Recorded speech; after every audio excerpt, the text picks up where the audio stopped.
नमस्कार दोस्तों, स्वागत है आप सभी का हमारे YouTube चैनल आलोक ज्ञान गंगा में। मित्रों, हम हाजिर हैं तेरी दीवानी का चौथा भाग लेकर के। अगर आपने इस कहानी के पहले भागों को अभी तक आपने नहीं सुना है तो डिस्क्रिप्शन में मैंने उसका लिंक दे दिया है। कहानी को पूरा समझने के लिए इसके पहले के भागों को अवश्य सुनें। तो चलिए मित्रों, देर ना करते हुए कहानी को शुरू करते हैं। श्याम की बात जैसे ही टीना के साथ साथ बाकी सभी ने सुनी, सुनते ही सब सहम गए और हैरत में भी पड़ गए, यह सोच करके कि आखिर श्याम को पता कैसे लगा हो। श्याम की बात सुनने के बाद तरुण डर गया था, इसलिए वह टीना की ओर देखने लगा। तब टीना ने गुस्से से तरुण की ओर देखते हुए कहा, तू मेरी ओर क्या देख रहा है? श्याम की ओर देख और उसकी बात का जवाब दे। तब तरुण लगभग रोने ही लगा था और तब उसने श्याम से कहा, मुझे माफ़ कर दो श्याम, मुझे कुछ नहीं पता है। श्याम ने तब तरुण की ओर देखते हुए कहा, जब तुम रोने ही लगे हो तो मैं तुमसे क्या पूछूं? और तब श्याम उस अगले छात्र के पास गया जिसने श्याम की तारीफ की थी, लेकिन उसने तो श्याम की ओर नज़र उठा करके भी नहीं देखा। तब श्याम ने उस छात्र की ओर देखते हुए कहा, क्या तुम्हें भी कुछ नहीं पता है? उस छात्र ने श्याम की बात का कोई जवाब ही नहीं दिया और वह सिर झुकाए बैठा रहा। तब श्याम ने एक बार टीना की ओर देखा। टीना उस समय कुछ सहमी हुई थी, लेकिन श्याम को अपनी ओर देखते ही वह एटीट्यूड वाली मुस्कान अपने चेहरे पर ले आई।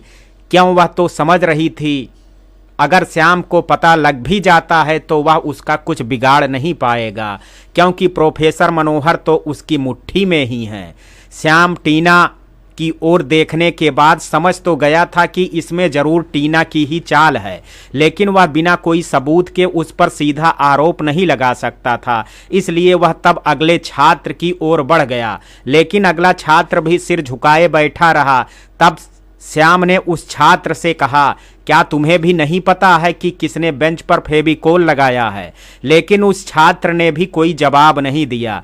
जब उस छात्र की ओर से भी श्याम को कोई उत्तर नहीं मिला, तब श्याम ने कहा, आप सभी को क्या लगता है कि हम पता नहीं लगा पाएंगे? हम जरूर पता लगा लेंगे और अभी प्रोफेसर मनोहर के सामने दोषी को खड़ा भी कर देंगे। श्याम की बात सुन करके रोनी का पारा चढ़ गया और वह अपनी जगह से खड़ा हो गया और उसने तब श्याम से गुस्से में कहा, अबे तू सुना किसे रहा है? पहले पता कर, तब बात करना, समझा कि नहीं? श्याम ने तब रोनी की ओर मुस्कुरा करके देखते हुए कहा, रोनी तुम क्यों चिल्ला करके अपनी तबीयत खराब कर रहे हो? जब तुमने गलत नहीं किया तो चुपचाप बैठे रहो, यूं चिल्ला करके खुद को दोषी मत बनाओ। तब टीना ने भी श्याम की ओर देखते हुए गुस्से से कहा, तूने बेंच पर फेविक लगा देख लिया, इसका मतलब यह तो नहीं है कि हमने लगाया है, क्लास में और भी तो छात्र हैं। श्याम ने तब टीना की ओर देखते हुए मुस्कुरा करके कहा, टीना जी आप गुस्सा मत कीजिए, हमने आपका भी नाम अभी तक नहीं लिया है। तभी क्लास में प्रोफेसर मनोहर आ गए। तब सभी छात्र अपनी अपनी जगह सतर्क होकर के बैठ गए, लेकिन जब प्रोफेसर मनोहर ने श्याम को खड़े देखा तब उन्होंने श्याम से कहा, तुम बीच क्लास में क्यों खड़े हो गए श्याम? तब श्याम ने बात टालते हुए कहा, जाने दीजिए सर, हम सच बता करके अपने सहपाठियों को हर्ट नहीं करना चाहते। ये सभी हमें भले अपना ना समझें, लेकिन हम इन्हें अपना समझते हैं। तब प्रोफेसर मनोहर ने श्याम से कहा, क्या बात है श्याम, क्या आज भी तुम्हें किसी ने परेशान किया है? श्याम, रहने दीजिए सर, आप क्लास शुरू कीजिए, हम पीछे बैठ करके पढ़ लेते हैं। प्रोफेसर मनोहर ने कहा, आखिर बात क्या है श्याम? तुम हमें बताओ तो सही, और तुम पीछे क्यों बैठ रहे हो जब यहाँ आगे पिंकी के पास जगह खाली है? श्याम ने तब प्रोफेसर से कहा, सर हम वहाँ नहीं बैठ सकते हैं। प्रोफेसर मनोहर, जब मैं कह रहा हूँ ना तुम आकर के यहाँ बैठो। तब श्याम उस बेंच के पास आ गया और उसने तब प्रोफेसर मनोहर से कहा, सर हम आपकी बात को नहीं टालते, लेकिन इस बेंच पर किसी ने फेविकोल लगा दिया है, फिर आप ही बताइए हम यहाँ कैसे बैठें? प्रोफेसर मनोहर ने तब हैरानी व्यक्त करते हुए कहा, फेविकोल लगा दिया है, मगर कोई ऐसा क्यों करेगा? तब प्रोफेसर मनोहर स्वयं बेंच के पास आए और हाथ लगा करके जब उन्होंने बेंच को देखा तब उन्होंने गुस्से से कहा, यह हरकत किसने की है? जल्दी से आकर के चुपचाप बता दो, नहीं तो मैं यह घटना अभी प्रिंसिपल सर को बता देता हूं, फिर तुम्हारे करियर का क्या होगा उसके लिए स्वयं तुम जिम्मेदार होगे। किसी ने अपना मुंह नहीं खोला। तब प्रोफेसर मनोहर ने उस बेंच पर बैठी पिंकी से गुस्से से कहा, पिंकी तुम अब सच बताओ, सबको जल्दी से बताओ कि किसने इस बेंच पर फेविकोल लगाया है। पिंकी ने कुछ नहीं कहा, सिर झुकाए बैठी रही। प्रोफेसर मनोहर ने फिर से गुस्से से कहा, पिंकी हमने तुमसे कुछ पूछा है, जल्दी से बताओ, क्योंकि इस बेंच पर तुम बैठी हो इसलिए तुम पर ही इस घटना का आरोप आएगा। पिंकी डरी हुई है, सिर झुकाए अपनी जगह पर बैठी रही, लेकिन उसने इस बार भी अपना मुंह नहीं खोला। तब प्रोफेसर ने फिर से पिंकी से गुस्से से कहा, मतलब तुम अपना मुंह नहीं खोलोगी? कोई बात नहीं, मैं अभी प्रिंसिपल सर को जा करके सब बताता हूं। जब तुम्हारा नाम इस कॉलेज से काटा जाएगा तब तुम्हें पता लगेगा। पिंकी इस बार अपनी जगह से खड़ी हो गई और रोते हुए उसने प्रोफेसर मनोहर से कहा, सर मैंने यह फेविकोल नहीं लगाया है, आप मेरी शिकायत प्रिंसिपल सर से मत कीजिए प्लीज। तब प्रोफेसर ने पिंकी से कहा, मैं जानता हूं कि तुम यह नहीं कर सकती, लेकिन मैं तुमसे यह जानना चाहता हूं कि यह गलत हरकत किसने की है। पिंकी ने रोते हुए कहा, सर मैंने कुछ नहीं किया है, मुझसे और कुछ मत पूछिए प्लीज। पिंकी को रोता देख करके टीना गुस्से से अपनी जगह से खड़ी हुई और उसने प्रोफेसर के पास आकर के कहा, मैं आपको बताती हूं कि यह किसने किया है। टीना की बात सुन करके सब उसकी ओर देखने लगे। टीना की बात सुनने के बाद सभी हैरानी में पड़ गए थे, क्योंकि लगभग सभी टीना को क्लास में अच्छी तरह जानते थे और उन्हें पता था कि टीना इतनी जल्दी हार मानने वालों में से नहीं है, जरूर उसकी कोई चाल अवश्य होगी। टीना की बात सुनने के बाद प्रोफेसर मनोहर ने टीना से कहा, तब फिर किस बात की देर है टीना, सबको बताओ सच के बारे में। रोनी भी अब अपनी जगह से खड़ा होकर के आ गया था और उसने तब मनोहर से कहा, सर आप फिक्र मत कीजिए, हम दोनों आपको सच बताएंगे। तब टीना ने रोनी के शब्दों के साथ अपने शब्द जोड़ते हुए प्रोफेसर मनोहर से कहा, सर रोनी ने बिल्कुल ठीक कहा है, लेकिन प्रोफेसर मनोहर ने हैरानी से पूछा, लेकिन क्या टीना?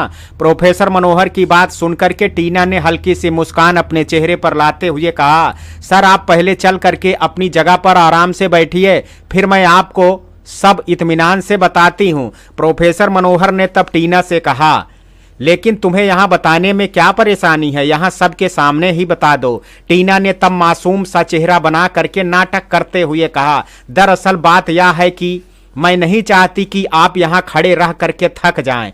टीना की बात सुनने के बाद रिया ने मन में बड़बड़ाते हुए खुद से कहा, पहले ये टीना मुझसे तो कहती थी कि मैं नौटंकी हूं, ड्रामेबाज हूं, आज इसके ड्रामे के आगे तो मैं भी कुछ नहीं हूं, इसने तो मुझे भी पीछे छोड़ दिया। प्रोफेसर मनोहर ने तब टीना की बात का जवाब देते हुए कहा, तुम्हारी बात सुन करके हमें खुशी हुई, लेकिन तुम हमारी फिक्र मत करो और जो बताना है वह बेझिझक बता दो। टीना ने फिर से नाटक करते हुए प्रोफेसर मनोहर से कहा, प्लीज सर बात मान लीजिए। तब प्रोफेसर मनोहर ने टीना से कहा, अच्छी बात है, हम तुम्हारी बात मान लेते हैं। और तब प्रोफेसर मनोहर अपनी जगह पर जाकर के बैठ गए और फिर टीना और रोनी भी उनके पास चले गए। श्याम टीना और रोनी की हरकतों को देख करके मन में सोच रहा था, टीना और रोनी इतनी आसानी से अपनी बात मानने वालों में से तो नहीं है, जरूर इनकी कोई चाल अवश्य है, कुछ तो यह जरूर अवश्य करने वाले हैं, लेकिन क्या? श्याम के सोचने के बाद भी उसे अपने क्या का उत्तर नहीं मिला। तब वह ध्यान से टीना और रोनी की ओर देखने लगा। प्रोफेसर मनोहर अपनी चेयर पर बैठ चुके थे और टीना और रोनी उनके पास खड़े थे। तब प्रोफेसर मनोहर ने टीना से कहा, अब किस बात की प्रतीक्षा है टीना, जल्दी से बताओ कौन है वह जिसने श्याम की बेंच पर फेविकोल लगाया है। टीना ने तब मनोहर सर से कहा, सर मैंने अपनी नोटबुक में सब लिख दिया है, आप पढ़ लीजिए। मनोहर सर तुम सबके सामने बताओ टीना, आखिर तुम्हें सबके सामने बताने में परेशानी ही क्या है? टीना ने तब अपनी नोटबुक मनोहर सर की ओर बढ़ाते हुए कहा, सर प्लीज आप ही पढ़ करके सुना दीजिए। तब प्रोफेसर मनोहर ने कहा, अच्छी बात है। और फिर प्रोफेसर साहब ने टीना के हाथ से नोटबुक ले ली और उसके पेज पर लिखा हुआ पढ़ने लगे। पेज पर लिखा हुआ था, डियर सर, अगर आपने मेरी बेस्ट फ्रेंड पिंकी को अब और डांटा तो मुझसे बुरा कोई नहीं होगा। मैं आपके और नीरू मैडम के इश्क के किस्से पूरे कॉलेज में सबको बता दूंगी और फिर आपकी क्या इज्जत रह जाएगी सब छात्रों के बीच, यह आप ही जाने। और अगर सच बताऊं तो उस श्याम की बेंच पर मैंने ही फेविकोल लगाया था। पढ़ करके प्रोफेसर मनोहर परेशान हो गए थे और उनके माथे पर पसीना आ गया था।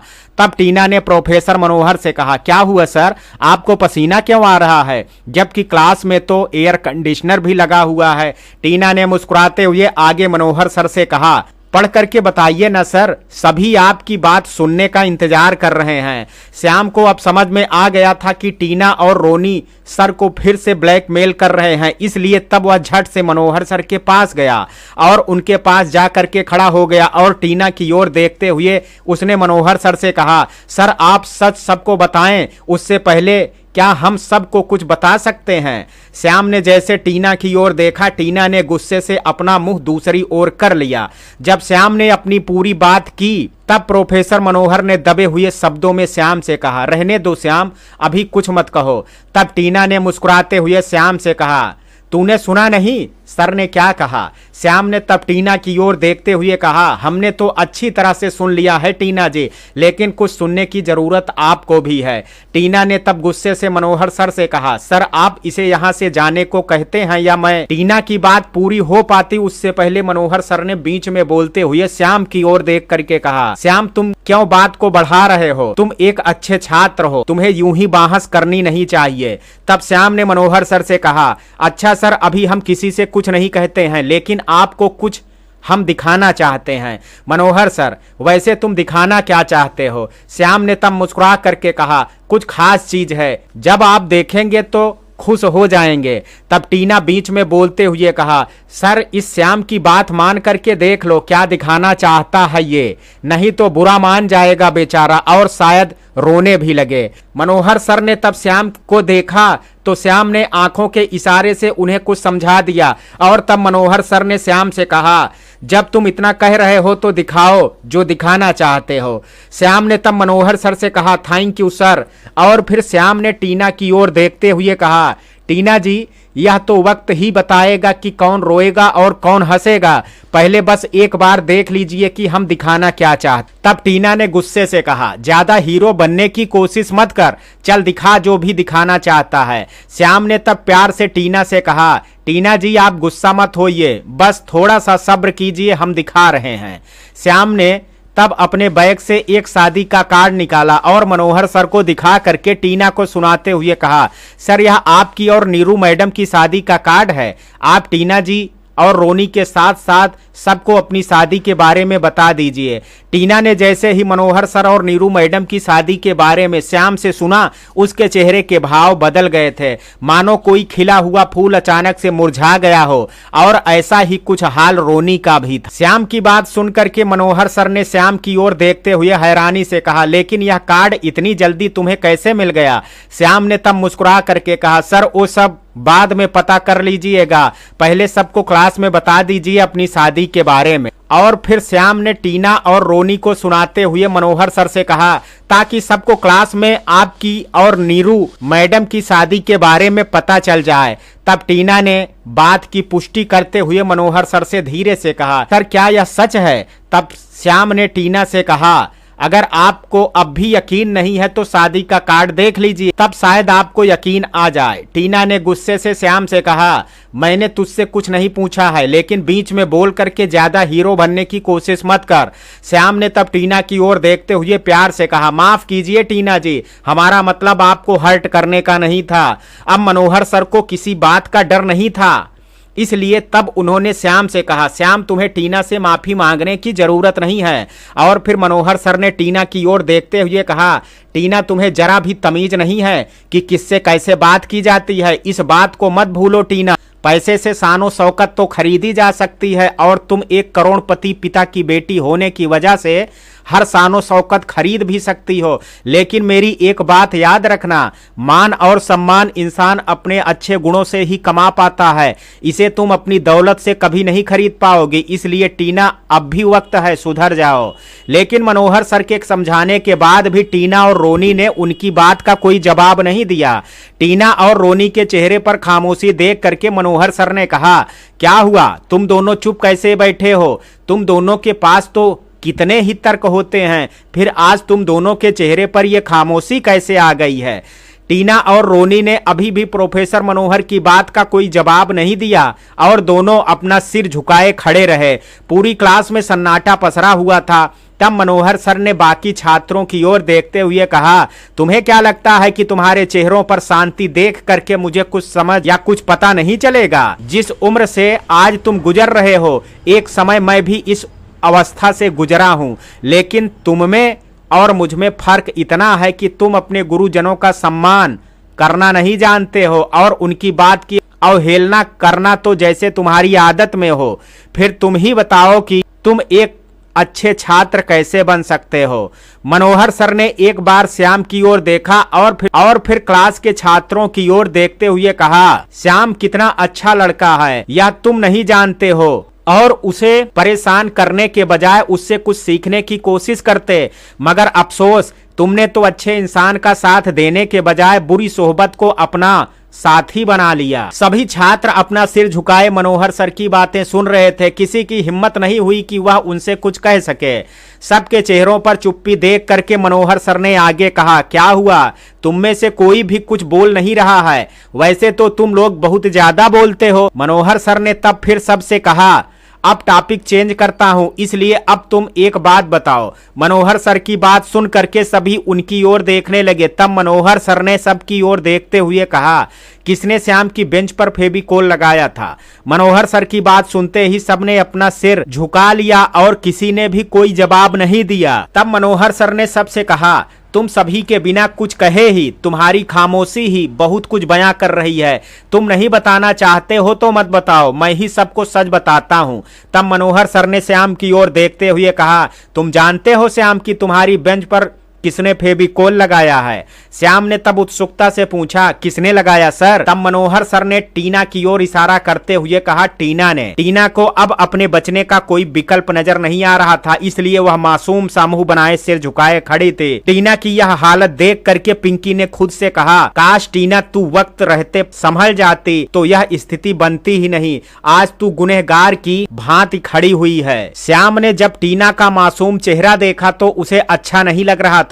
टीना के चेहरे पर उदासी देख करके उसने अपने मन में कहा, क्यों करती हैं आप ऐसा कि जिसकी वजह से आज आपको सबके सामने लज्जित खड़ा होना पड़ रहा है? श्याम को खोए हुए देख करके मनोहर सर ने श्याम से कहा, श्याम तुम चुप क्यों खड़े हो, कुछ बोलते क्यों नहीं हो? श्याम ने तब अपने ख्यालों से बाहर निकल आया और उसने मनोहर सर से कहा, आपने हमसे कुछ कहा क्या? माफ कीजिएगा सर, हमने ठीक से सुना नहीं। मनोहर सर ने तब श्याम से कहा, अच्छा कोई बात नहीं है, लेकिन तुम अब टीना की शिकायत प्रिंसिपल सर से कर दो, मैं तुम्हारे साथ हूँ। और फिर मनोहर सर टीना की ओर देखते हुए कहा, ऐसे स्टूडेंट हमें अपने कॉलेज में नहीं चाहिए जो कि किसी का सम्मान करना ही ना जानते हो। टीना और रोनी दोनों अपनी जगह खामोश खड़े थे, जैसे कि पत्थर बन गए हो। टीना और रोनी के साथ साथ पूरी क्लास में भी सन्नाटा फैला हुआ था। सबके दिमाग में यही चल रहा था कि इस बार टीना और रोनी दोनों को क्लास में तो क्या कॉलेज से ही बाहर कर दिया जाएगा। अब सबको इंतजार था कि बस श्याम के फैसले का, जिस पर टीना और रोनी का भविष्य टिका हुआ था। श्याम ने तब मनोहर सर की बात का जवाब देते हुए नम्रता पूर्वक कहा, सर क्या आप प्रिंसिपल सर से शिकायत करना जरूरी है? क्या उनको बताए बिना हम और कोई हल नहीं निकाल सकते हैं? क्या हम टीना जी और रोनी को उनकी गलती सुधारने का अवसर नहीं दे सकते हैं? श्याम की बात सुनने के बाद टीना और रोनी के साथ साथ सभी श्याम की ओर हैरानी से देखने लगे थे। किसी को भी यकीन नहीं था कि श्याम इतनी उदारता दिखाएगा। श्याम की बात सुनने के बाद मनोहर सर ने कहा, ये होती है बड़े लोगों की निशानी। सिर्फ अधिक पैसे हो जाने से इंसान बड़ा नहीं बन जाता है। बड़ा बनने के लिए विशाल हृदय होना चाहिए, जो कि होता है तो सबके पास, लेकिन उसे श्याम जैसे उदार चरित्र वाला व्यक्ति ही सबको दिखा सकता है, जिसे तुम सब ने अपना ही नहीं समझा बल्कि उसका अपमान किया। और श्याम को देखो, वह बदले में तुम्हारे साथ अच्छा ही पेश आ रहा है। यह उसकी महानता है। मनोहर सर की बात सुनने के बाद भी किसी के मुख से कोई शब्द नहीं निकला। तब आगे मनोहर सर ने श्याम की ओर देखते हुए कहा, श्याम तुम किन लोगों पर दया दिखाने की बात कर रहे हो? आगे मनोहर सर ने टीना और रोनी की ओर देखते हुए कहा, इन सब पर जिन्हें शायद अब भी अपनी गलती पर पछतावा नहीं है। अगर होता तो ये इस तरह से सिर झुका करके खड़े रहने की बजाय तुमसे माफी मांगते, इसलिए तुम्हें इन पर दया दिखाने की कोई आवश्यकता नहीं है। श्याम ने तब मनोहर सर से नम्रता पूर्वक कहा, सर, टीना जी और रोनी हमारे बारे में क्या सोचते हैं हमें नहीं पता, लेकिन हम यह बिल्कुल भी नहीं चाहेंगे कि हमारी वजह से किसी को पनिशमेंट मिले। भले हमारे क्लास ने हमें अपना ना समझा हो, लेकिन हम यहाँ पर बिल्कुल भी नहीं चाहेंगे कि टीना जी और रोनी को हमारी वजह से सबके सामने लज्जित होना पड़े। और आगे श्याम ने मनोहर सर के सामने हाथ जोड़ करके कहा, सर, हमारी आपसे प्रार्थना है, आप हमारी वजह से टीना जी और रोनी को कोई सजा ना दें।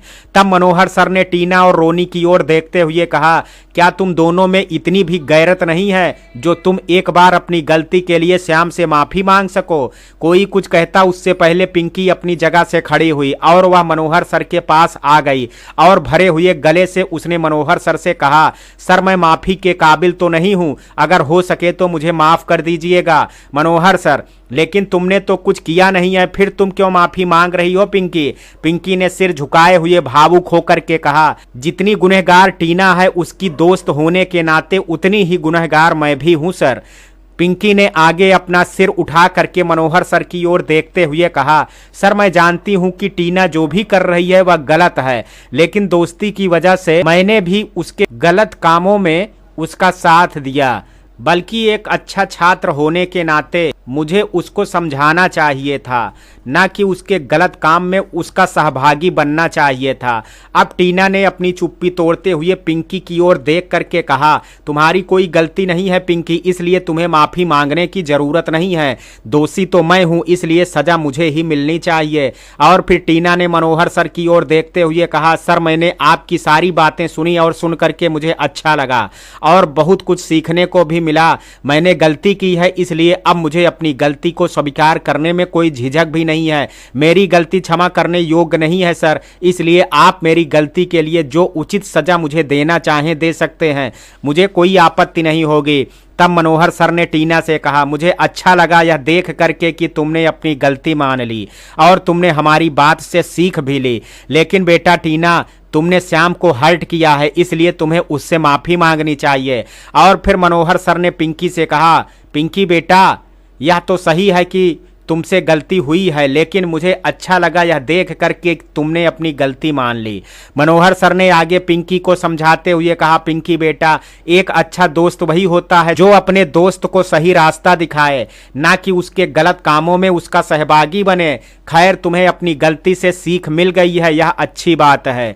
टीना अब श्याम के पास चल करके आ गई थी और वह श्याम से कुछ कहना ही चाह रही थी, तभी श्याम ने बीच में बोलते हुए मनोहर सर से कहा, सर, हमें टीना जी से अब कोई शिकायत नहीं है, या हमने भी देख लिया है कि उन्हें अपनी गलती का एहसास हो गया है, हमारे लिए इतना ही काफी है।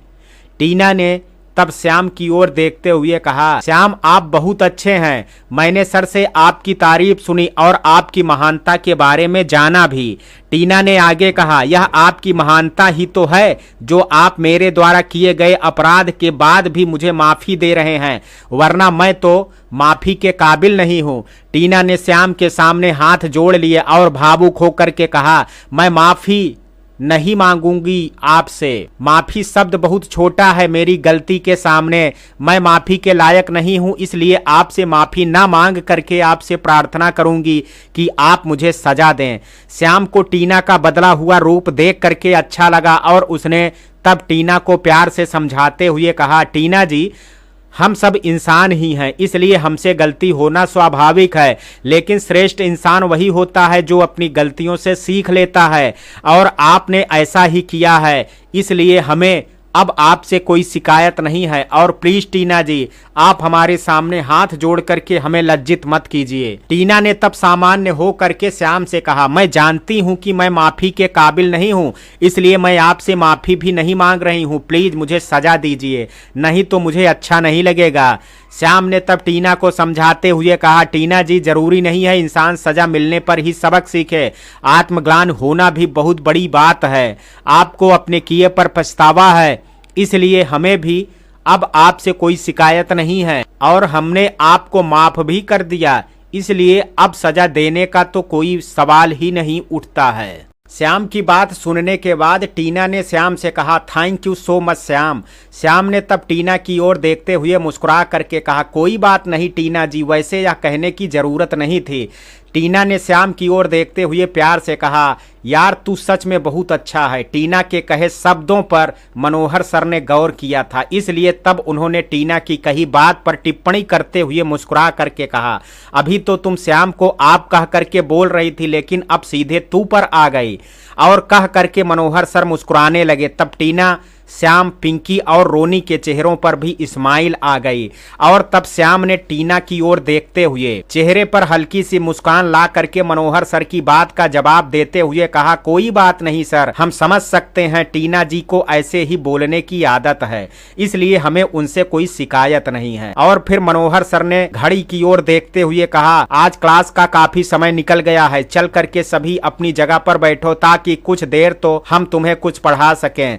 तभी टीना ने कुछ सोच करके कहा, सर बस कुछ देर और। मनोहर सर ने हैरानी व्यक्त करते हुए कहा, और वह किस लिए, वजह जान सकता हूं मैं। तब टीना ने रोनी की ओर देखते हुए कहा, सर अभी रोनी को भी तो माफी मांगनी है। जब रोनी ने टीना की बात सुनी तो उसने जल्दबाजी में कहा, सर मुझे भी माफ कर दीजिए। मनोहर सर, अच्छा किया माफ। और फिर मनोहर सर ने आगे कहा, लेकिन हमारे अकेले से माफी मांगने से काम नहीं चलेगा, तुम्हें श्याम से भी माफी मांगनी चाहिए। तब रोनी ने श्याम से कहा, मुझे माफ कर दो। रोनी अपनी बात पूरी कर पाता श्याम ने बीच में बोलते हुए कहा, कोई बात नहीं रोनी, हमें अब आपसे भी कोई शिकायत नहीं है। अभी सब वहीं खड़े थे कि तभी पंकज क्लास रूम के गेट के पास आ गया। वह जानता था कि वह लेट हो गया है, इसलिए उसने आते ही कहा, सॉरी सर, आज आने में देरी हो गई, क्या मैं अंदर आ सकता हूँ? मनोहर सर, हाँ आ जाओ। लेकिन मनोहर सर की अपनी बात पूरी कर पाते उससे पहले पंकज क्लास रूम में आ गया और कहीं मनोहर सर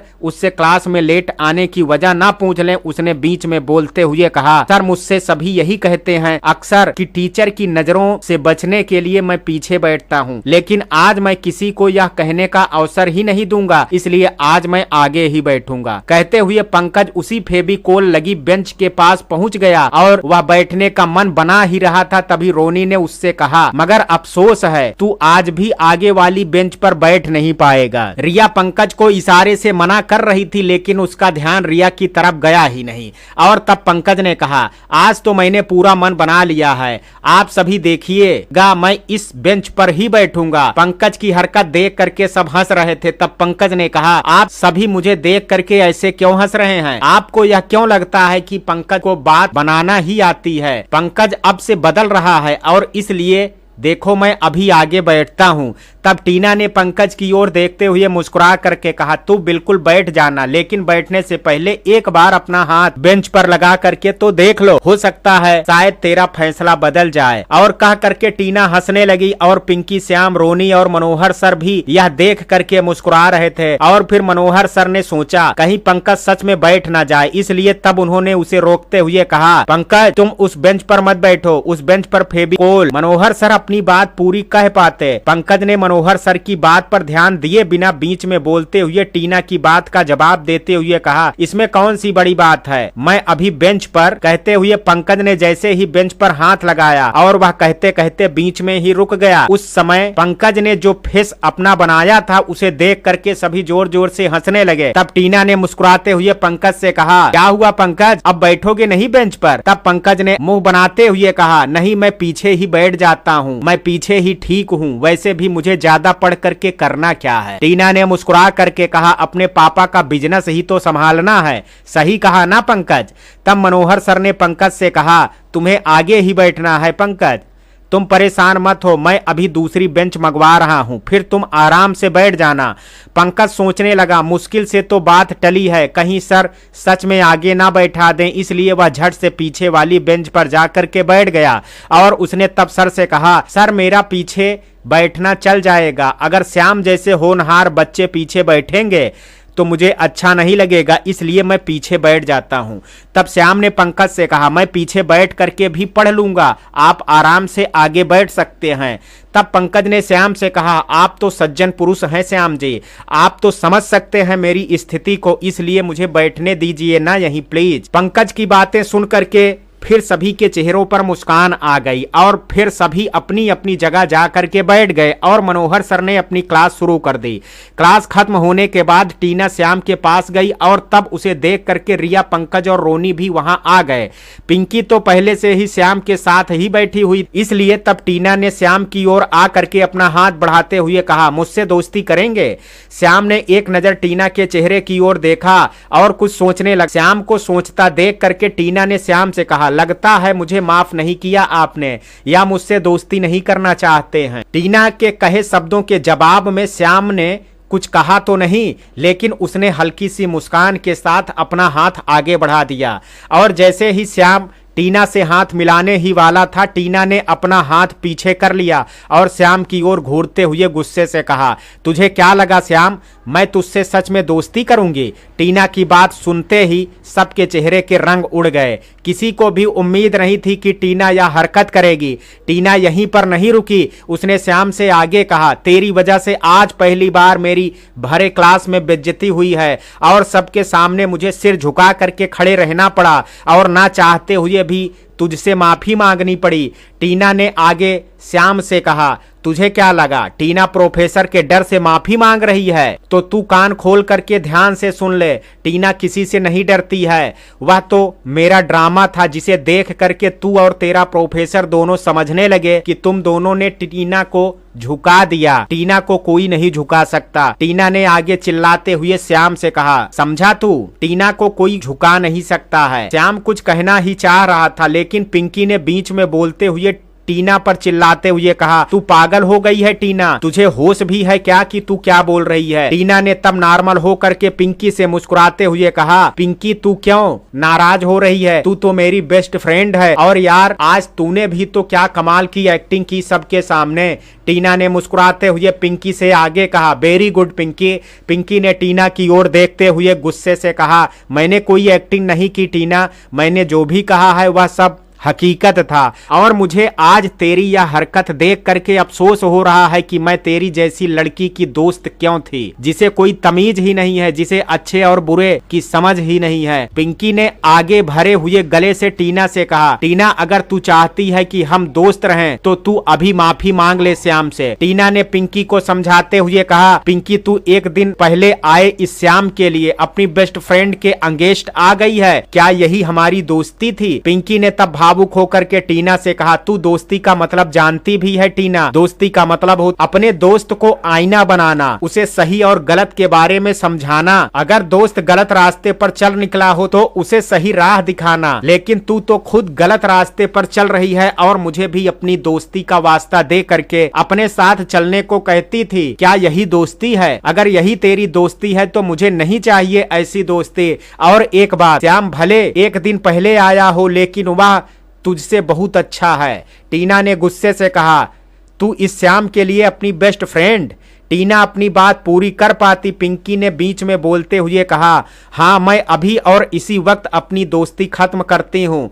टीना ने तब खुद पर काबू किया और फिर वह पिंकी के कंधे पर हाथ रखते हुए उससे कुछ कहना ही चाह रही थी कि पिंकी ने उसका हाथ झटक दिया और उससे दूर होते हुए पिंकी ने टीना से कहा, मुझे छू भी दूर रह मुझसे टीना। पिंकी को इस तरह आवेश में देख करके श्याम ने पिंकी को समझाते हुए कहा, पिंकी आपको हमारी वजह से इस तरह अपनी दोस्ती नहीं तोड़नी चाहिए टीना जी से। श्याम की बात सुन करके टीना और भड़क गई और उसने श्याम पर चिल्लाते हुए कहा, तू कौन होता है हमारे बीच में बोलने वाला? हम चाहे एक दूसरे से कुछ भी कहें, लेकिन तू होता कौन है हमें कुछ समझाने वाला? श्याम ने तब टीना से नम्रता पूर्वक कहा, टीना जी हमने आपसे तो कुछ नहीं कहा है, हम तो पिंकी जी को समझा रहे थे। श्याम अपनी बात पूरी कर पाता, टीना ने उस पर नाराजगी जाहिर करते हुए कहा, पिंकी मेरी दोस्त है, अगर हम दोनों में से कोई बात हो भी। इस बार पिंकी ने टीना के बीच में बोलते हुए कहा, तू कौन सी दोस्ती की बात कर रही है टीना? तू अगर हमारी दोस्ती के बारे में बोल रही है तो मैं तुझे समझा दूं। अब वह गुजरी बात हो गई है। रिया जो कि अब तक चुप थी, उसने अब अपनी चुप्पी तोड़ते हुए पिंकी को समझाते हुए कहा, पिंकी यार तुझे खुद पर काबू रखना चाहिए और टीना से दोस्ती। पिंकी ने बिना रिया की पूरी बात सुने बीच में बोलते हुए उससे गुस्से में कहा, आज नहीं रिया। पिंकी को गुस्से में देख करके रिया ने फिर उससे कुछ नहीं कहा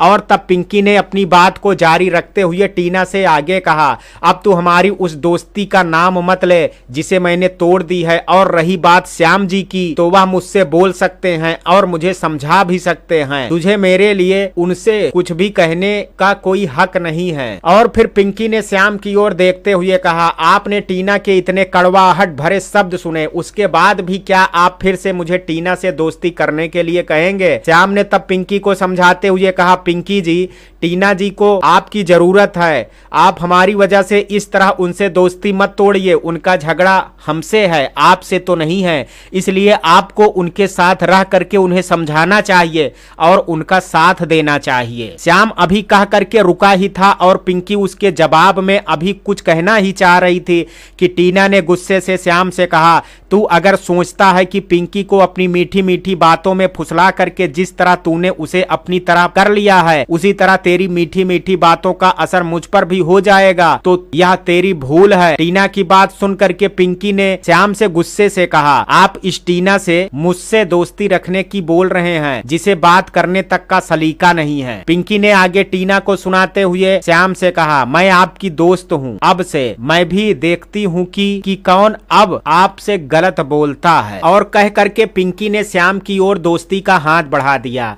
और श्याम से कहा, क्या आप मुझे अपनी दोस्त बनाएंगे? सभी का ध्यान अब श्याम की ओर से मिलने वाली प्रक्रिया पर था, लेकिन तब श्याम ने बिना देर किए अपना हाथ आगे बढ़ा दिया था और उसने पिंकी को अपना दोस्त बना लिया था। पिंकी और श्याम हाथ मिलाए खड़े थे और टीना गुस्से से देख रही थी। टीना ने जब श्याम और पिंकी को हाथ मिलाते हुए देखा तब उसने गुस्से से श्याम की ओर देखते हुए कहा, तेरी वजह से आज मेरी बेस्ट फ्रेंड मुझसे अलग हो गई है, ये तूने अच्छा नहीं किया श्याम। पिंकी ने तब टीना से गुस्से से कहा, टीना तू शायद भूल रही है, श्याम जी मेरे दोस्त हैं और मैं उनके साथ हूँ, इसलिए अगर तूने उन्हें अकेला समझ करके उनसे कुछ और गलत कहा तो मुझसे बुरा कोई नहीं होगा। टीना ने पिंकी की ओर देखते हुए कहा, तू श्याम के लिए मुझसे झगड़ा करेगी? तू अपनी बचपन की बेस्ट फ्रेंड के साथ झगड़ा करेगी? पिंकी ने भी तब टीना की ओर देखते हुए गुस्से से कहा, अगर जरूरत पड़ी तो मैं पीछे नहीं हटूंगी, और तू जिस फ्रेंडशिप की बात कर रही है उसे मैं थोड़ी देर पहले ही तोड़ चुकी हूँ। टीना ने तब कुछ आपे से बाहर होकर के कहा, मैं भी देखना चाहती हूँ कि तू।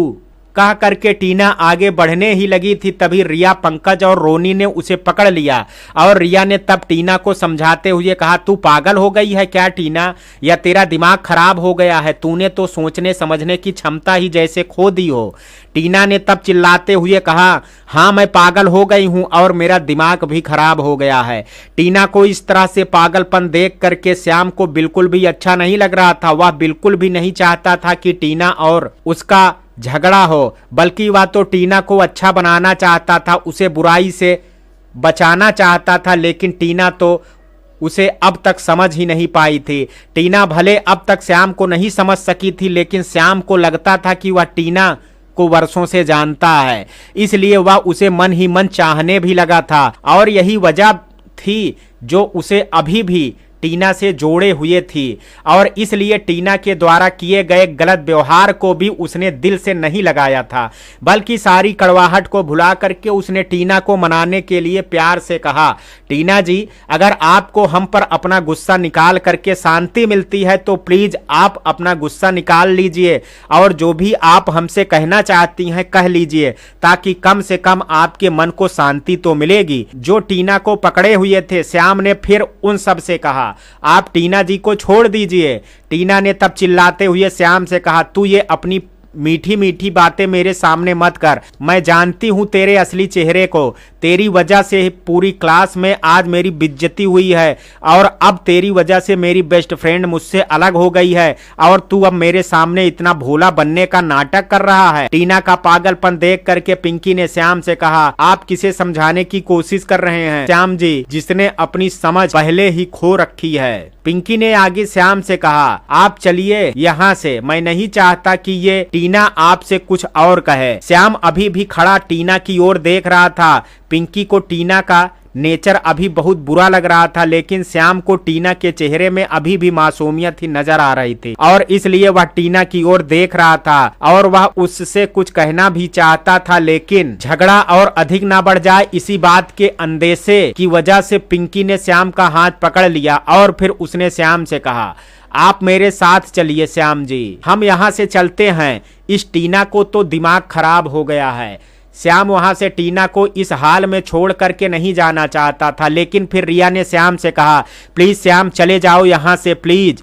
और फिर तब श्याम वहां से पिंकी के साथ चला गया। श्याम के जाने के बाद रिया ने उसे बहुत समझाने की कोशिश की, लेकिन वह तो गुस्से से भरी हुई थी, इसलिए उसकी कुछ समझ में आ ही नहीं रहा था। इसलिए तब उसने अपना बैग उठाया और वह गुस्से से कॉलेज से चली गई। टीना जब घर पहुंची तो उसकी मम्मा रीता अपने कुछ फ्रेंड्स के साथ बैठी बातचीत कर रही थी। जब रीता ने टीना को देखा तो मुस्कुराते हुए कहा, तुम आज जल्दी आ गई हो टीना बेटी। लेकिन टीना ने कोई जवाब नहीं दिया, बल्कि वह रोती हुई वहां से अपने रूम की ओर चली गई। जब रीता ने टीना को रो करके जाते हुए देखा तो वह घबरा गई और उसने अपने पास बैठी फ्रेंड से कहा, एक्सक्यूज मी, और वह वहां से जल्दी से उठ करके खड़ी हो गई। लेकिन जब तक वह टीना के रूम तक पहुंच पाती, टीना ने अंदर जा करके रूम अंदर से बंद कर लिया और जोर जोर से रोने लगी। टीना इतनी जोर से रो रही थी कि उसके रोने की आवाज रूम के बाहर तक सुनाई दे रही थी और यही बात रीता को हर्ट कर रही थी। टीना के रोने की आवाज सुनकर के रीता ने घबराते हुए उससे कहा, बेटा टीना क्या हुआ, क्यों रो रही है मेरी बच्ची। लेकिन टीना थी कि रोती ही जा रही थी, उसने माँ की बात का कोई भी जवाब नहीं दिया। और तब रीता ने फिर से प्यार से समझाते हुए टीना से कहा, बेटा गेट खोलो और मम्मा को बताओ आखिर तुम्हारे रोने की वजह क्या है। टीना ने तब रोते हुए कहा, आप जाओ यहाँ से मम्मा, मुझे किसी से कोई बात नहीं करनी है, मुझे अकेला छोड़ दो। रीता, मैं तुम्हें अकेला छोड़ दूंगी, लेकिन उससे पहले तुम मुझे रोने की वजह तो बताओ बेटा। रीता ने बहुत प्रयत्न किए जानने की, लेकिन टीना को कुछ सुनना ही नहीं चाहती थी और उसने अपनी माँ के बार बार कहने के बावजूद भी उन्हें कुछ नहीं बताया था। लेकिन माँ तो माँ ही होती है, फिर चाहे श्याम जैसी अच्छी माँ हो या फिर टीना को गलत संस्कार सिखाने वाली ही माँ रीता हो।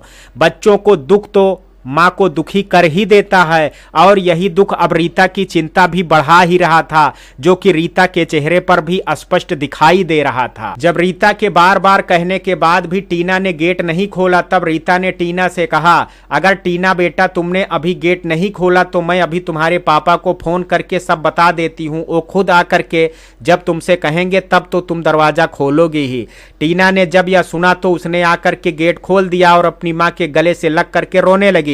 तब रीता ने घबराते हुए टीना से कहा, बेटा क्या बात है, अपनी मम्मा को तो बताओ बेटा।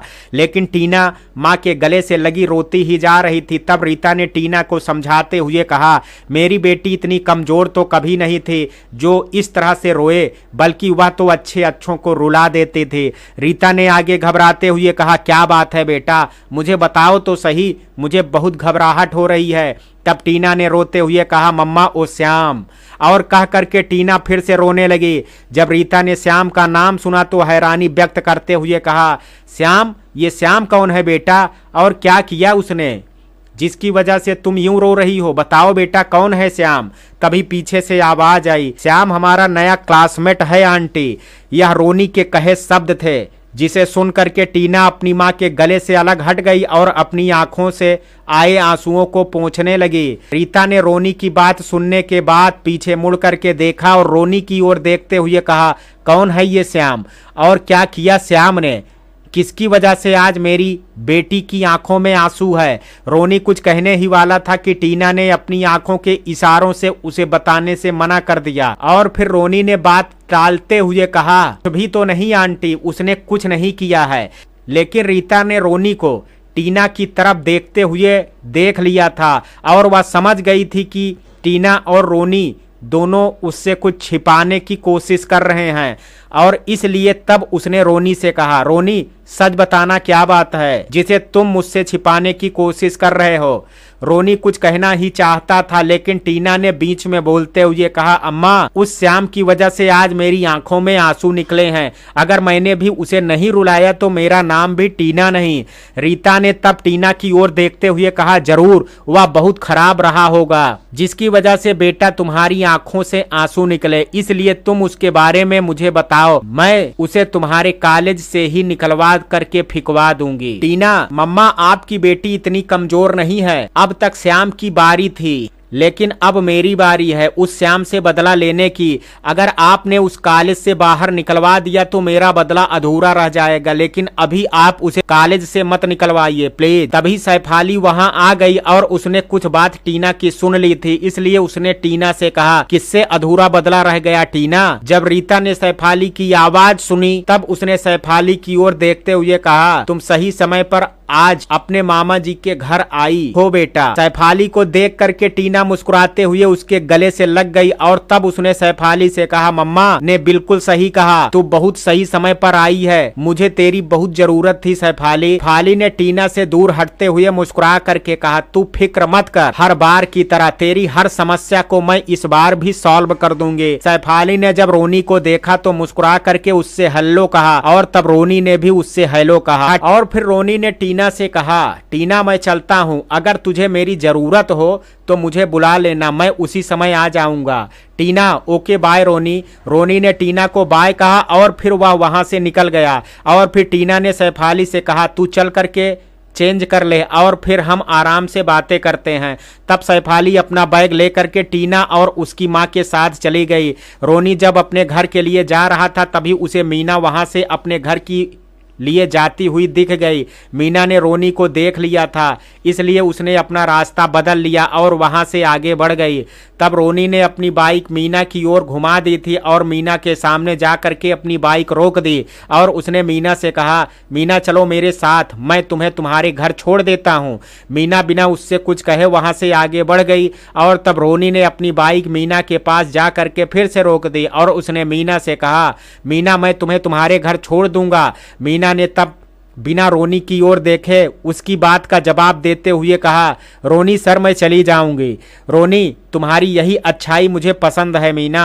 और फिर रोनी ने मीना से आगे कहा, तुम्हारा घर यहाँ से दूर है, मैं उसी तरफ जा रहा था, चलो मेरे साथ, मैं तुम्हें तुम्हारे घर छोड़ दूंगा। मीना मुझे आदत है, मैं पैदल ही चली जाऊंगी सर।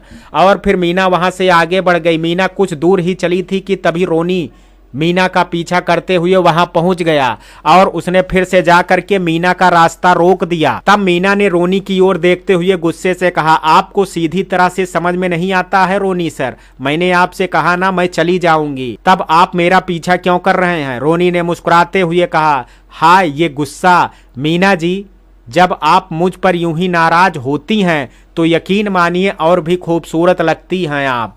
मीना ने फिर से नाराज होते हुए रोनी से कहा, आपको इन फालतू बातों के अलावा और कोई काम नहीं आता है क्या? सामने से हटिए और मुझे जाने दीजिए। रोनी अगर ना हटूं तो? मीना ने तब मासूमियत से कहा, मैं पहले भी कह चुकी हूँ और फिर से कह रही हूँ, मैं एक गरीब लड़की हूँ, मेरी आपकी कोई बराबरी नहीं है। आप जो बातें मुझसे करते हैं वो टीना मैडम के साथ कीजिए, वो आपके बराबर की हैं, इसलिए प्लीज मेरा रास्ता छोड़ दीजिए और मुझे जाने दीजिए। रोनी कुछ कहना ही चाह रहा था कि तभी उसे वहां श्याम आता हुआ दिख गया और रोनी ने तब मन में बड़बड़ाते हुए कहा, ये मनहूस यहाँ भी पहुंच गया। रोनी ने जब श्याम को देखा तब अपनी बदनामी का ख्याल कर उसने अपनी बाइक स्टार्ट की और फिर मीना से कहा, आज तुमसे ठीक से बात नहीं हो पाई और तुम्हें अब तक मेरे प्यार पर यकीन नहीं आया, लेकिन एक दिन तुम मेरे प्यार को जरूर पहचानोगी मीना। और कह करके रोनी वहां से चला गया। श्याम ने रोनी को वहां से जाते हुए देख लिया था, लेकिन जब तक वह रोनी से कुछ कह पाता रोनी वहां से जा चुका था। श्याम जब मीना के पास आया तो उसने उसे पहचान लिया, क्योंकि मीना वही लड़की थी जिसने उसे उसके घर का सही रास्ता बताया था। तब श्याम ने मीना से मुस्कुराते हुए कहा, सिस्टर आप तो वही हैं जिसने हमें उस दिन सही रास्ता बताया था। श्याम की आवाज़ सुन करके मीना रुक गई और उसने श्याम को एक नज़र देखा और फिर उसने कुछ सोचते हुए श्याम से कहा, हो सकता है भैया, लेकिन मुझे याद नहीं है। लेकिन तभी उसने फिर कुछ सोचते हुए कहा, हाँ भैया अब याद आ गया, मैंने आपको रास्ता बताया था। श्याम ने तब मुस्कुरा करके कहा, आज आप मिल गई, यह तो अच्छा हुआ, इसी बहाने आपको उस दिन के लिए शुक्रिया बोलने का अवसर भी मिल गया। और फिर श्याम ने आगे मीना से कहा, थैंक यू सिस्टर, उस दिन हमें सही रास्ता दिखाने के लिए। श्याम की इतनी मनमोहक बातें सुन करके मीना को अच्छा लगा और तब उसने श्याम से कहा, भैया आप सच में बहुत अच्छे हैं, जरा सी बात के लिए थैंक्स बोल रहे हैं। श्याम ने तब हल्की सी मुस्कान अपने चेहरे पर लाते हुए मीना से कहा, थैंक यू सिस्टर। और फिर श्याम ने मीना से कहा, आप शायद हमारे कॉलोनी में ही रहती हैं ना? मीना, आप से भी मतलब है कि आप भी इसी कॉलोनी में रहते हैं भैया? श्याम, जी सिस्टर। मीना, लेकिन पहले तो आपको यहाँ नहीं देखा है भैया। श्याम ने तब मुस्कुरा करके कहा, पहले हम रहते ही नहीं थे यहाँ, फिर आप देखती कैसे? हम उसी दिन तो आए हैं जिस दिन आपसे हमने रास्ता पूछा था। श्याम ने आगे मीना से कहा, चलिए फिर दोनों भाई बहन चलते चलते बात करते हैं। मीना, अच्छा भैया चलिए। और फिर मीना और श्याम साथ साथ चलने लगे। तब श्याम ने मीना से कहा, सिस्टर हम अपनी फैमिली के साथ इसी कॉलोनी में रहते हैं, अगर अपने भाई के लायक कोई काम हो तो अपने इस भाई को याद कर लेना। तब मीना ने श्याम से कहा, भैया क्या आपकी तरह ही आपके सभी घर वाले भी इतने अच्छे हैं? श्याम, हमारे मम्मी पापा और छोटी बहन सभी बहुत अच्छे हैं, हमारी छोटी बहन तो आपकी ही उम्र की होगी सिस्टर। मीना ने तब श्याम से कहा, भैया जब आपकी बहन हमारी उम्र की है तब आप हमें भी अपनी छोटी बहन की तरह नाम से ही पुकारिए, सिस्टर मत कहिए। श्याम, वो तो हम नहीं पुकार सकते अभी। मीना ने हैरानी से पूछा, लेकिन क्यों भैया? श्याम, जब हमारी छोटी बहन ने अपना नाम ही नहीं बताया तो फिर हम कैसे नाम से पुकारेंगे? सुन करके मीना मुस्कुराने लगी और मीना को मुस्कुराता हुआ देख करके श्याम के चेहरे पर भी मुस्कान आ गई। और तब मीना ने आगे श्याम से कहा, भैया मेरा नाम मीना है। और फिर मीना ने श्याम से आगे कहा, आपसे बात करके सच में ऐसा लगा भैया जैसे कि मैं अपने ही बड़े भाई से बात कर रही हूँ। आप बहुत बहुत अच्छे इंसान हैं भैया। तब श्याम ने मीना को समझाते हुए कहा, मीना इतनी जल्दी किसी पर भरोसा नहीं करना चाहिए। कौन इंसान कैसा है पहली मुलाकात में किसी पर यकीन नहीं करना चाहिए। किसी पर यकीन करना बहुत मुश्किल है। भले हम अच्छे हैं मीना, लेकिन जब तक तुम हमें ठीक से ना जान लो हम पर यकीन मत करना बहन। मीना श्याम की बात सुन करके रुक गई। मीना को एक जगह रुका हुआ देख करके श्याम भी रुक गया और उसने तब मीना से कहा, क्या हुआ मीना, तुम रुक क्यों गई? मीना ने तब श्याम से कहा, आपकी ही बातों के बारे में सोच रही हूँ भैया, आपने जो कहा है सच ही कहा है। जैसी दुनिया है आजकल की, मैं भी किसी पर जल्दी यकीन नहीं करती। और फिर मीना ने अपने कदम आगे बढ़ा दिए। कुछ कदम ही श्याम और मीना चले थे कि तभी श्याम का घर आ गया और उसने तब मीना से कहा, मीना ये हमारा घर है। तभी बालकनी में खड़ी नीलम ने श्याम को मीना के साथ देख लिया, इसलिए उसने आवाज लगाते हुए श्याम से कहा, भैया। नीलम की आवाज सुन करके श्याम ने ऊपर देखा और फिर मीना से कहा, मीना वो हमारी छोटी बहन नीलम है, चलो तुम्हें उनसे मिलवाते हैं। मीना, आज नहीं भैया, मम्मी इंतजार कर रही होंगी घर पर, और फिर आपकी बात का भी तो ख्याल रखना है। श्याम ने हैरानी से पूछा, कौन सी बात भैया? मीना ने मुस्कुरा करके कहा, आप पहले आपके और आपकी फैमिली के बारे में ठीक से जान तो लूं श्याम, तब ठीक है। मीना ने तब मुस्कुरा करके श्याम से कहा, आप बहुत अच्छे हैं भैया, आपसे मिल करके बहुत अच्छा लगा, अब इजाज़त दीजिए। और फिर मीना ने बालकनी में खड़े नीलम को हाथ के इशारे से बाय कहा। तब नीलम ने भी मीना का हाथ से इशारा कर बाय कहा और फिर वहां से आगे बढ़ गई। और फिर श्याम भी वहां से अपने घर के अंदर चला गया। जैसे ही श्याम घर के अंदर पहुंचा, नीलम ने उससे कहा, आप तो लड़कियों से दूर रहने वालों में से थे भैया, लेकिन आज आप ही लड़की।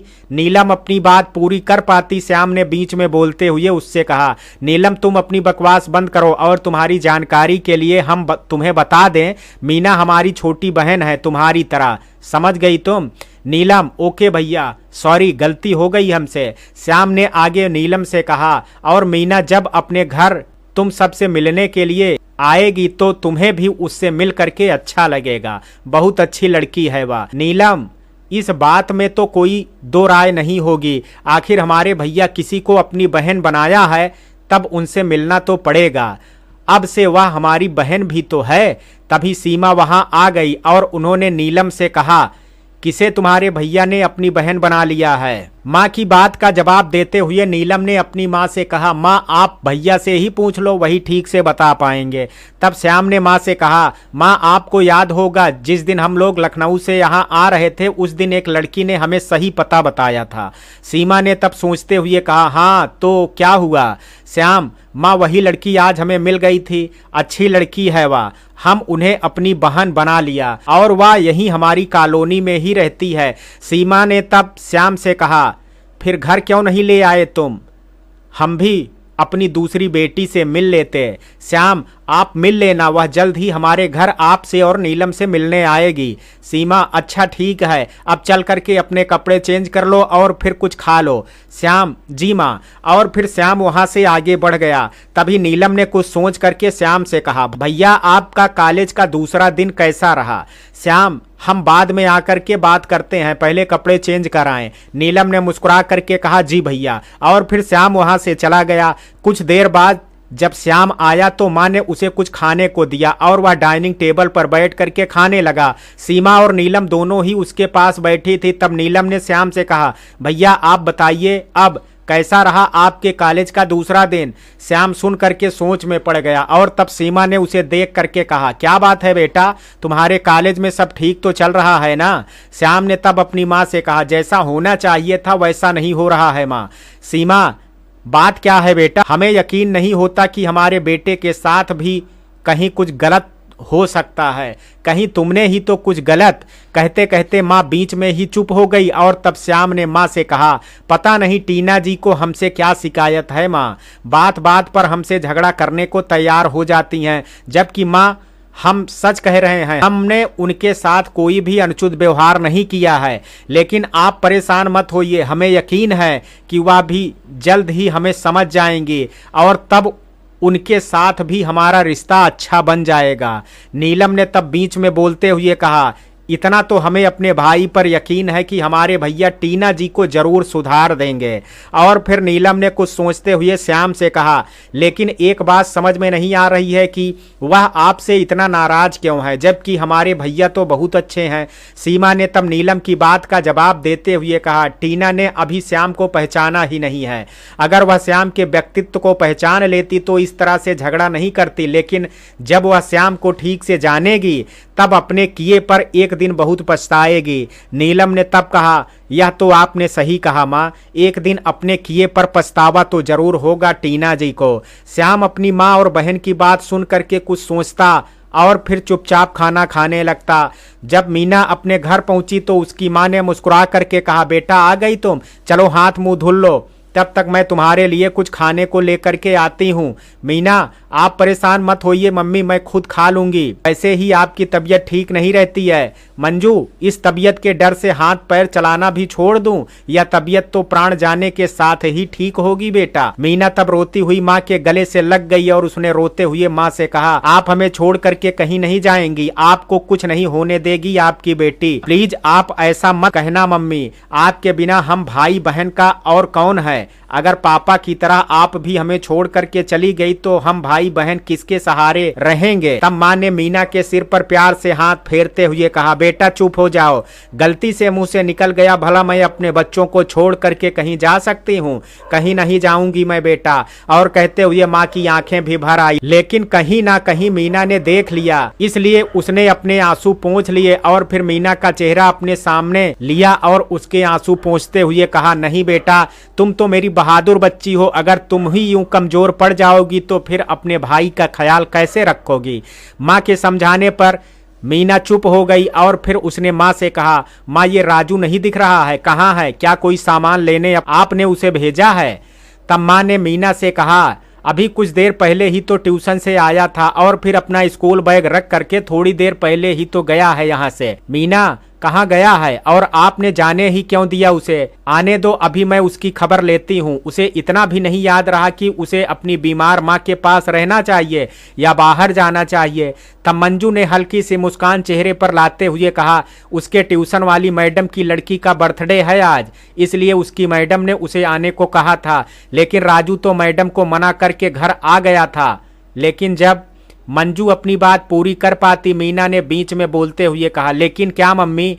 मंजू, लेकिन तभी राजू की मैडम की लड़की रागिनी यहाँ आ गई और वह राजू से जाने की जिद करने लगी। तब मीना ने माँ की ओर देखते हुए कहा, और तब आपने राजू को भेज दिया है ना मम्मी? लेकिन राजू कैसे मान गया? उसे नहीं जाना चाहिए था। मंजू, राजू तो तब भी नहीं मान रहा था, लेकिन फिर मैंने ही उसे भेज दिया। रागिनी को मना करते मुझे अच्छा नहीं लग रहा था। बेचारी भली लड़की है, सब कुछ है उसके घर में, लेकिन तब भी राजू के साथ यहाँ पढ़ने के लिए आ जाती है और उसकी माँ भी तो किसी ना किसी बहाने हमारी मदद करती रहती है। फिर तुम ही बताओ मैं रागिनी की बात कैसे टाल देती? मीना ने अपनी माँ की बात का जवाब देते हुए कहा, मगर मम्मी आप घर पर अकेली हैं, आपको राजू को नहीं भेजना चाहिए था।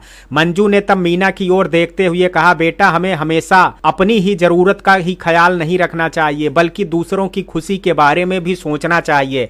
तुम्हें पता तो है रागिनी अपने घर में एयर कंडीशनर लगा है, फिर वह चाहे जब हमारे घर राजू के साथ पढ़ने आ जाती है, जबकि हमारे घर में तो कूलर भी नहीं है। इतने बड़े घर की लड़की हो करके उसने मेरे पैर दबाए हैं बेटा, फिर भला मैं उसकी खुशी का ख्याल कैसे ना रखती? और फिर मेरी तबीयत भी तो अभी खराब नहीं थी, इसलिए मैंने राजू को रागिनी के साथ भेज दिया। और फिर मंजू ने कुछ सोचते हुए मीना से कहा, और हाँ बेटा मुझे याद आ गया, रागिनी ने कहा था कि जब मीना दीदी आ जाएं तो उन्हें भी हमारे घर भेज दीजिएगा, उनका भी निमंत्रण है। मीना, नहीं माँ मुझे कहीं नहीं जाना है, और फिर मैं भला आपको अकेले छोड़ करके क्यों जाने लगी?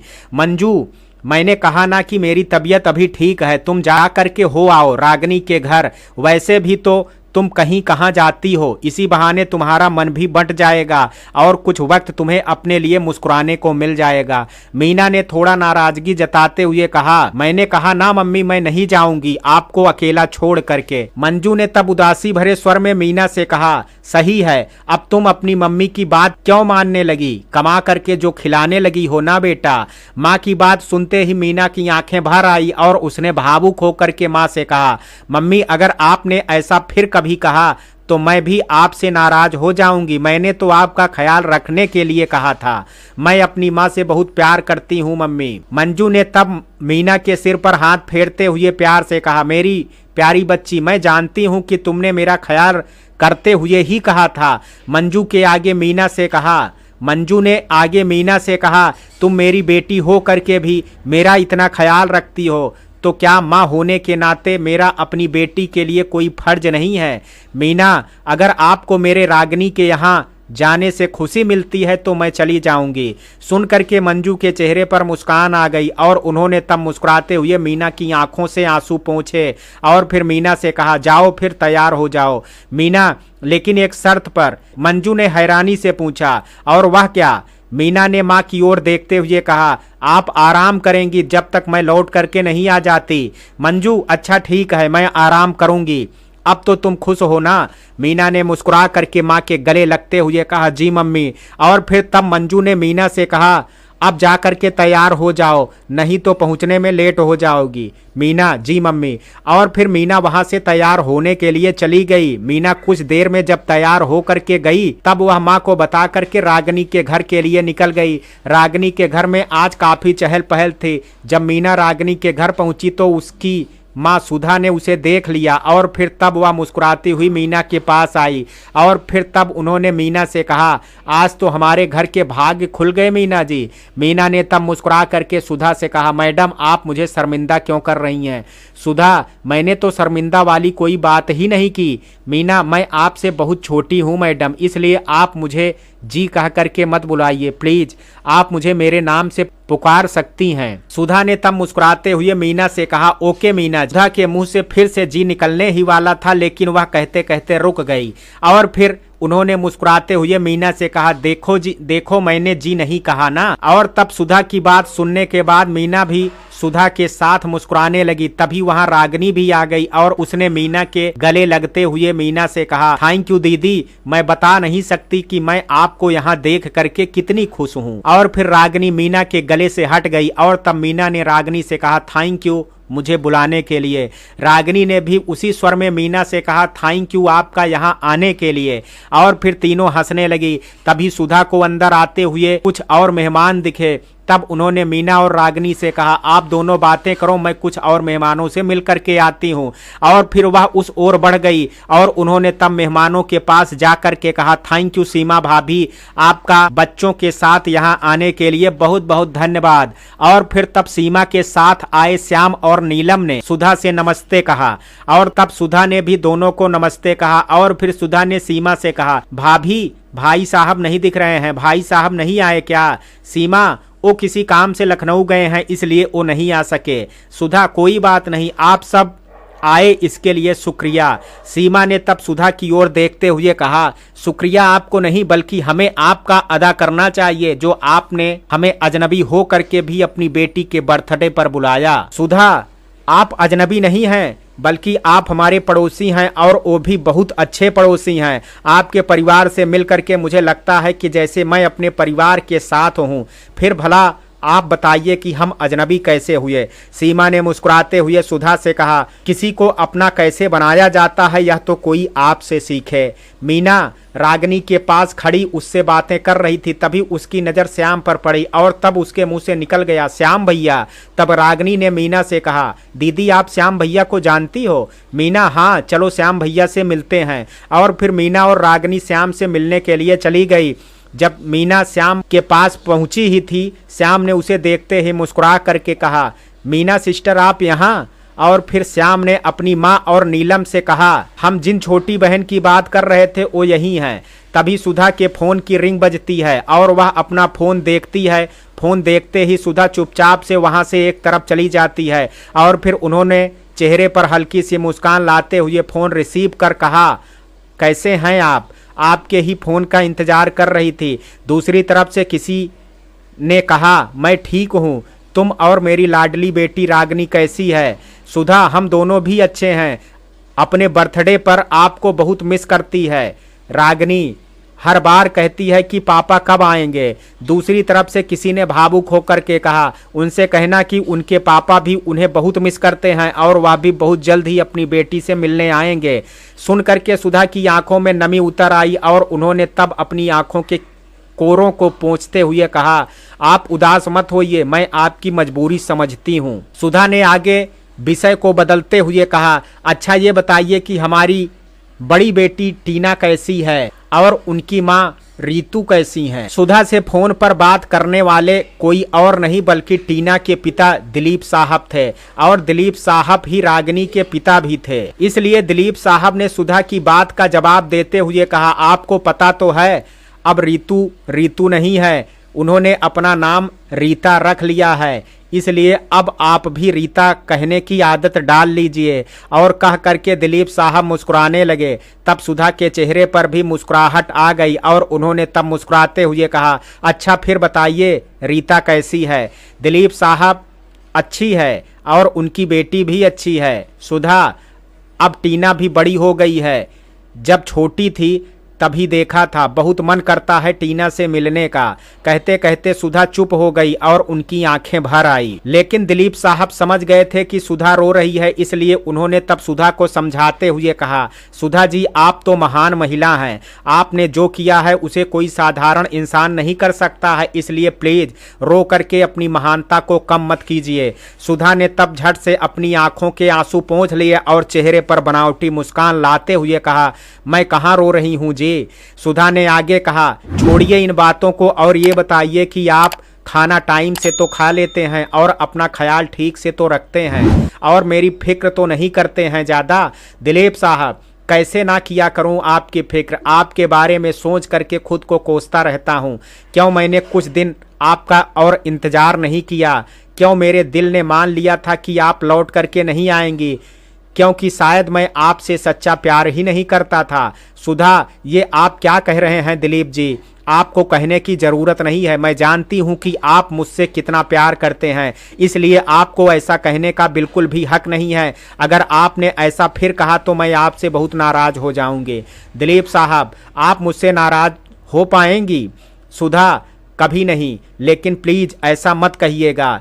दिलीप साहब, आप मुझसे बहुत प्यार करती हैं, तभी तो मुझसे ना कहने को बोल रही हैं। लेकिन आप ही बताइए, अगर मुझे आपसे सच में प्यार होता तो क्या मेरा दिल मान लेता कि आप वापस नहीं लौटेंगे, और क्या मैं दूसरी शादी के लिए तैयार हो जाता? सुधा, क्यों यह सब कह करके खुद को और मुझे भी हर्ट कर रहे हैं, जबकि आपकी मजबूरी थी दूसरी शादी करना, और मैं यह जानती हूँ, इसलिए प्लीज खुद को हर्ट मत कीजिए। मैं खुद चाहे कितने ही दुख सह लूं, लेकिन आपको दुखी नहीं देख सकती। दिलीप साहब ने अपनी आंखों के कोरों को पोंछते हुए कहा, माफ कर दीजिए सुधा जी, मेरी वजह से आपको दुख पहुंचा। सुधा, आप मुझसे माफी मांग करके मुझे फिर से हर्ट कर रहे हैं। दिलीप साहब, आप बहुत अच्छी हैं सुधा जी, मैं खुशनसीब हूं कि आप मेरी पत्नी हैं। सुधा, और उतनी ही खुशनसीब मैं भी हूं कि आप मेरे पति हैं, आप भी बहुत अच्छे हैं। तभी रागिनी ने माँ को अकेले बात करते देखा तो आवाज लगाते हुए कहा, माँ, केक काटने का समय हो गया है, आप आ जाइए। सुधा ने रागिनी की बात का जवाब देते हुए कहा, जी बेटा। फोन पर दिलीप साहब ने रागिनी की बात सुन ली थी, इसलिए तब उन्होंने सुधा से कहा, बहुत प्यारी आवाज है हमारी बेटी की। सुधा जी, अच्छा मैं फोन रखूं? रागिनी बुला रही है। दिलीप साहब ने कहा, जी अपना ख्याल रखिएगा। सुधा, और आप भी, गुड नाइट। दिलीप साहब ने कहा, गुड नाइट, और फिर सुधा ने फोन कट कर दिया और वह वहां से चली गई। रागिनी केक काटने के लिए तैयार थी और सब लोग उसके आसपास जमा हो गए थे, लेकिन तभी रागिनी ने आसपास देखा तो उसे राजू कहीं नहीं दिखा। तब उसने मीना से कहा, दीदी आपने राजू को कहीं भेजा है क्या? मीना, नहीं तो, मुझे लगा कि कोई काम कर रहा होगा आपके यहाँ ही। तभी रागिनी को याद आया कि उसने ही तो राजू को छत पर रुकने को कहा था, और उसने तब कहा, मुझे पता है राजू कहाँ है, इसलिए आप सभी यहीं रुकिए, मैं अभी राजू को बुला करके आती हूँ। और तब रागिनी वहां से दौड़ती हुई चली गई। माँ ने जब रागिनी को दौड़ते हुए देखा तो उससे कहा, बेटा आराम से जाओ। और तब रागिनी ने रुक करके कहा, ओके माँ, और फिर वह वहां से चली गई। राजू छत पर लगे झूले पर बैठा हुआ था और आसपास की तरफ देख रहा था। रागिनी जब छत पर पहुंची, उसने राजू को ध्यान से आसमान की ओर देखते हुए देखा लिया था, लेकिन अभी नीचे जाने की जल्दी थी, इसलिए उसने उस बारे में उससे कोई सवाल नहीं किया, बल्कि राजू पर नाराजगी जताते हुए कहा, आप इतने भोले क्यों हो? पहले काम कराते रहे माँ के साथ और फिर यहाँ अकेले आकर के बैठे हो। राजू, आपने ही तो कहा था कि आपको ऊपर छत पर झूले पर बैठना अच्छा लगता है, तो जा करके बैठ जाओ। जब केक काटूंगी तो बुला लूंगी, इसलिए मैं आपके आने का इंतजार कर रहा था। रागिनी, अगर मैं आपको बुलाना भूल जाती तब क्या आप यहीं मेरे इंतजार में बैठे रहते? राजू, बैठा क्यों रहता? मुझे यकीन था कि आप समय पर मुझे बुलाने आ जाओगी। रागिनी, इतना यकीन करते हैं मुझ पर? राजू जी, अब चलिए चलते हैं, सब आपका इंतजार कर रहे होंगे। रागिनी, अच्छा चलो। और फिर दोनों वहां से चले गए। चलते हुए रागिनी को कुछ ख्याल आया, इसलिए तब उसने राजू से कहा, राजू आप इतने ध्यान से आकाश की ओर क्या देख रहे थे? राजू देख रहा था कि आकाश में कितने सारे तारे हैं, फिर भी सब कितने शांत दिखाई देते हैं। काश हम सभी इंसान भी शांति के साथ मिलजुल करके रह पाते।